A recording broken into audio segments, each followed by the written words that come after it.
സംസ്ഥാനത്ത് സ്വർണ്ണവില കുതിച്ചുയർന്നു. ഗ്രാമിന് 95 രൂപയും പവന് 760 രൂപയും വർദ്ധിച്ചു. ഇതോടെ ഒരു പവൻ സ്വർണത്തിന്റെ വില 1,13,560 രൂപയായി ഉയർന്നു. ഗ്രാമിന് 14,195 രൂപയാണ് ഇന്നത്തെ വിപണി വില.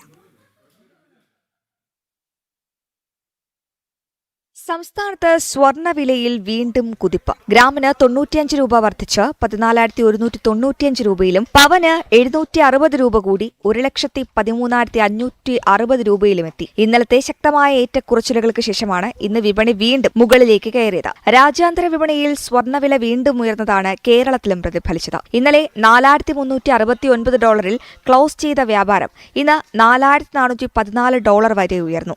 നിലവിൽ $4,398 വ്യാപാരം പുരോഗമിക്കുന്നത്. ഇറാൻ US സംഘർഷത്തിന് അയവില്ലാത്തതും ഹോർമൂസ് കടലിടുക്കിലെ തർക്കങ്ങളും വിപണിയിൽ ആശങ്ക പരത്തുന്നുണ്ട്. ഇതിനിടയിൽ ഇന്ന് പുറത്തുവരുന്ന US പണപ്പെരുപ്പ കണക്കുകളിലാണ് നിക്ഷേപകരുടെ മുഴുവൻ ശ്രദ്ധയും. ക്രൂഡ് ഓയിൽ വില ഉയർന്നതും പണപ്പെരുപ്പ ഭീഷണി കൂട്ടുന്നുണ്ട്. പണപ്പെരുപ്പം ഉയർന്നാൽ ഫെഡറൽ റിസർവ് പലിശ നിരക്ക് കൂട്ടാൻ സാധ്യതയുണ്ട്. ഇത് സംഭവിച്ചാൽ നിക്ഷേപകർ സ്വർണത്തിൽ നിന്ന് പിന്മാറി US ബോണ്ടുകളിലേക്ക് തിരിയാനിടയാക്കും. എങ്കിലും വില കുറയുമ്പോൾ സ്വർണം വാങ്ങിക്കൂട്ടുന്ന ഡീപ് ബൈയിങ് വിപണിയെ താങ്ങി നിർത്തുമെന്നാണ് വിദഗ്ധരുടെ വിലയിരുത്തൽ.